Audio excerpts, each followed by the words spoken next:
मैं अभय आज़ाद सारे भोजपुरी समाज को प्रणाम करता हूँ।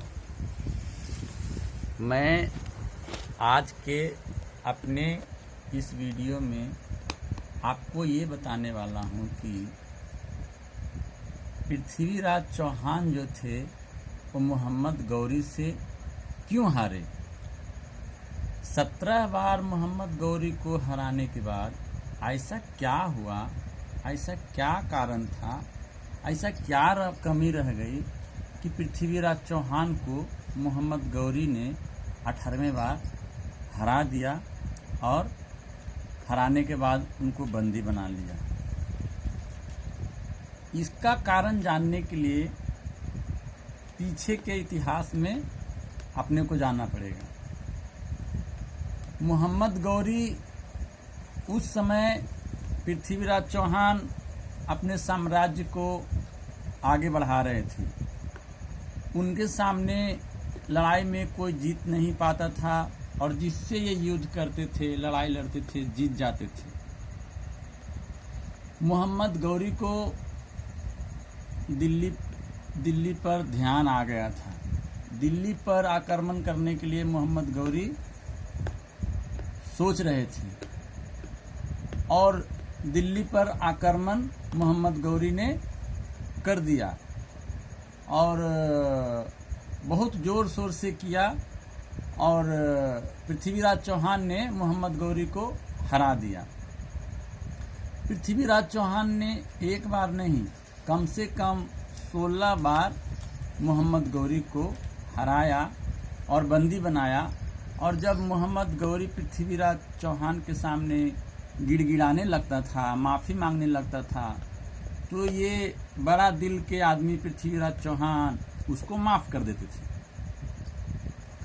जब 17 बार मोहम्मद गौरी हार गया तो पृथ्वीराज चौहान से वो बदला लेने के फिराक में था।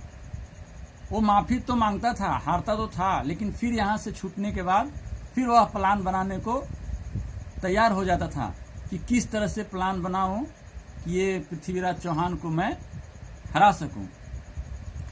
एक दिन की बात है, मोहम्मद गौरी लेटे लेटे यही सब सोच रहा था, यही सब उनके मन में चल रहा था, उसके मन में कि कैसा पृथ्वीराज चौहान को हराना है।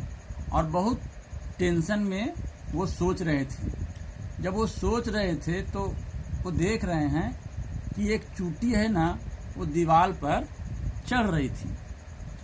जब दीवार पर चढ़ रही थी तो चूटी थोड़ा दूर चढ़ती थी और फिर गिर जाती थी, फिर चढ़ती थी, फिर गिर जाती थी, फिर चढ़ती थी, फिर गिर जाती थी। इस तरह से वो चींटी ने 17 बार दीवार पर चढ़ा, लेकिन वो 17 बार दीवार पर से चढ़ के ऊपर चढ़ नहीं पाई और फिर नीचे गिर गई। फिर 18वें बार उसने हिम्मत करके और दीवार पे चढ़ना शुरू किया और वो पूरा दीवार चढ़ गई। इस बार वो चूटी नीचे नहीं गिरी। यह सब मोहम्मद गौरी लेटे लेटे वो चूटी को देख रहे थे। जब वह चूटी 18वें बार दीवार को चढ़ गई तो मोहम्मद गौरी को उससे ये हिम्मत मिला, शिक्षा मिला कि 17 बार मैं हारा हूँ, लेकिन इस बार मैं पृथ्वीराज चौहान से नहीं हारूंगा। तो 17 बार हारने के बाद मोहम्मद गौरी ने 18वें बार पृथ्वीराज चौहान के ऊपर फिर से आक्रमण किया और इस बार मोहम्मद गौरी ने पृथ्वीराज चौहान को हरा दिया और पृथ्वीराज चौहान को बंदी बना लिया। जब और भी इसका कारण ये है कि इतना युद्ध हारते हारते ये तो मोहम्मद गौरी हताश नहीं हुए थे। वो चींटी को देख के उससे शिक्षा मिला कि इस बार मैं जीत ही जाऊंगा। तो इधर इनको शिक्षा मिला, हौसला बढ़ा, हिम्मत बढ़ी और ये नए जोश के साथ युद्ध में गए तैयारी करके। और उधर जो है वो पृथ्वीराज चौहान बाकी दुश्मन से तो ध्यान रखते थे, लेकिन मोहम्मद गौरी को कमज़ोर समझते थे। कि ये तो कमजोर है, इसको 17 बार हरा चुका हूँ, तो ये क्या मुझे हरा पाएगा। और पृथ्वीराज चौहान का राज में कुछ लोग जो थे वो उनके यहाँ नौकर के रूप में या कुछ भी रूप में जो वहाँ घटता था, ये सारी बात मोहम्मद गौरी को बता देते थे। इसका पता पृथ्वीराज चौहान को नहीं चल पाया। कोई भी उनके राज्य में, उनके आसपास में ऐसा आदमी था जो उनका हर सूचना मोहम्मद गौरी को दे दिया था।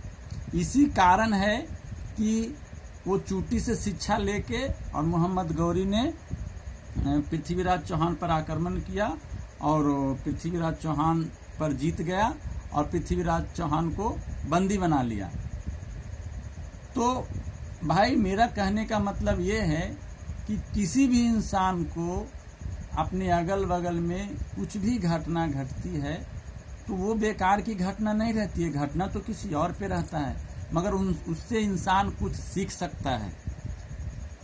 आज के वीडियो में बस इतना ही। कैसा लगा मेरा वीडियो? अगर अच्छा लगा तो इसको लाइक करें, सब्सक्राइब करें और जितना हो सके भाई इसको शेयर करें।